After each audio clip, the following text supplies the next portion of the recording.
Dr. Kishor Narra. Dr. Kishore has over 10 years of industrial experience and currently serve techno-commercial head at Avishkar Oral Strips Pvt. Limited, Hyderabad. He's leading R&D and business development initiatives, patent drafting, and new product commercializations. Doctor is having over 25 publications, 4 granted Australian patents, and he has been recognized for his expertise in formulation, innovation, regulatory affairs, and scientific writings. Over to you, doctor. So, good morning, one and all. Today, I am going to deliver about liposomes and their role in nutraceutical and food lipid systems. Just now, I am giving about outlines. This the topic is related to theoretical and what are the commercial nutraceuticals available in the current market. So, these are the I am going outline of this. So, nutraceutical based upon food supplements with added health benefits beyond basic nutrition. The main nutraceutical gain popularity based upon their use in disease prevention and its support of health.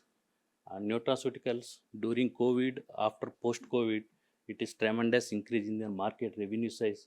In 2024, we have $14 billion. At the end of 2034, we are going to expect twofold increase in the revenue market.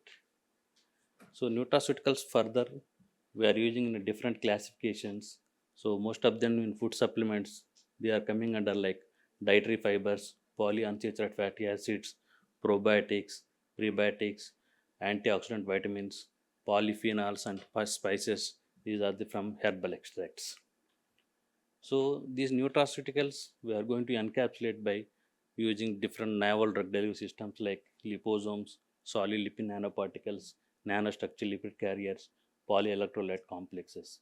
So these encapsulation techniques for nutraceutical will help improve the solubility and bioavailability and improve the shelf life of the product and patient's compliance, and apart from absorption, permeability enhances also will take place for oral delivery is very important in this case of nutraceutical delivery system. So now we are talking about liposomes.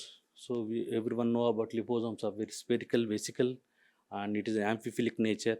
Both hydrophilic and hydrophobic compounds can be loaded in liposome systems. Further, liposomes are classified in a different.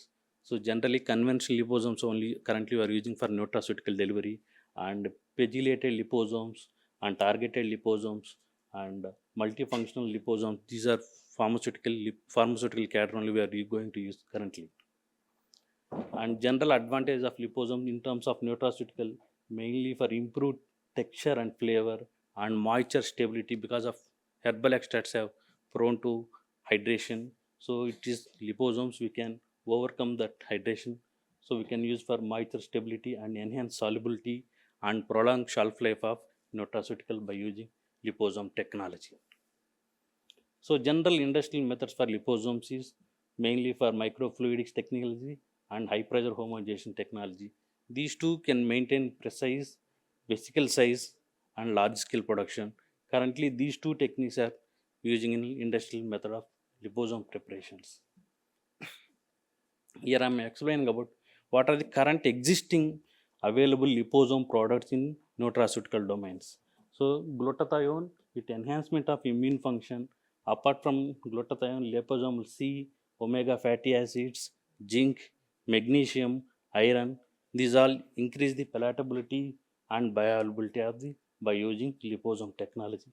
Apart from liposomes, one more vitamin coenzyme Q10 it enhance the boost energy of the coenzyme Q10. So here we are going to discuss about what are the food functions and nutraceuticals in liposomes. Mainly brown algae extract. We can mask the taste and bitter of the brown algae extracts. Apart from that, we can fish oils. We can overcome the by using liposome technology. That smell we can overcome. And nutmeg essential oil. It incorporate into the pork meat betters, preserve the texture and what's that?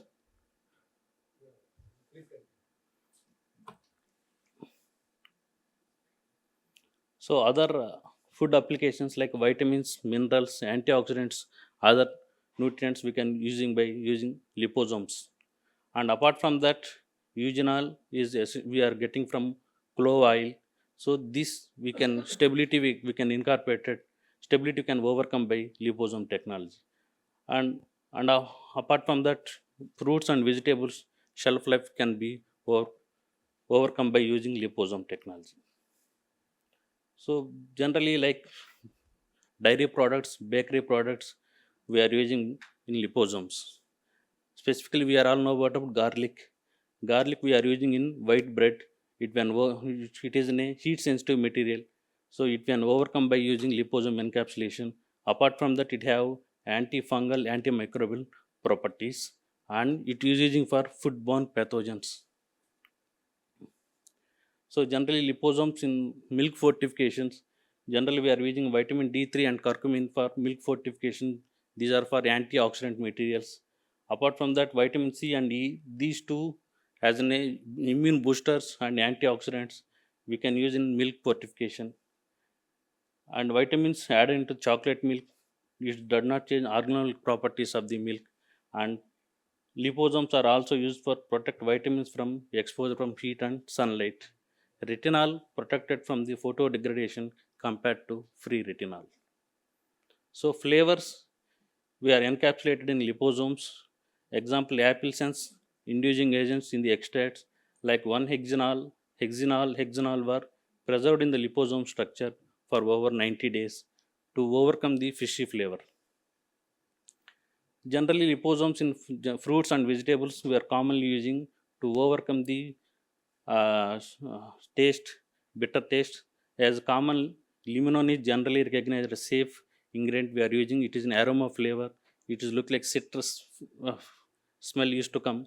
So, limonene liposomes maintain lower concentration of carbon dioxide and higher anthocyanin levels. This will help reduce the shrinkage of moisture loss and oxidative density of lipids and volatile compounds.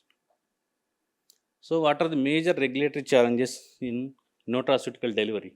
The main regulatory challenge is lack of regulatory frameworks for nanocarriers in food and nutraceuticals, nanotoxicology uncertainty of because chronic administrations consumption is limited, so that we cannot go for nanotoxicology, and labeling ambiguity. So nanoliposome often not disclosed as a nano ingredients. This is one of the major challenge. And one more thing, analytical standardization gap. There is a gap between there is no protocol for nano size and encapsulation assessment. This makes a regulatory challenge in nutraceutical domain. And one more thing, there is no standard globalized revenue regulatory protocols is there for nutraceuticals. And what is the future projects is we can encourage interdisciplinary collaboration to expand applications in food and nutraceutical list. And we can in large scale commercial nutraceutical products is coming, then it will interesting for future researchers innovation to enhance the nutraceutical products in the upcoming market. Thank you for giving opportunity for IIT Madras and Lipids. Yeah. Thank you, doctor.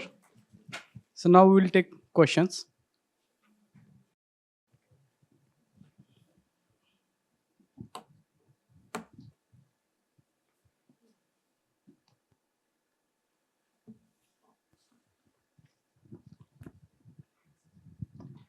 Uh, have you evaluated the use of saturated lipids for some of these Nutra applications to overcome the stability or the oxidation or peroxidation risks?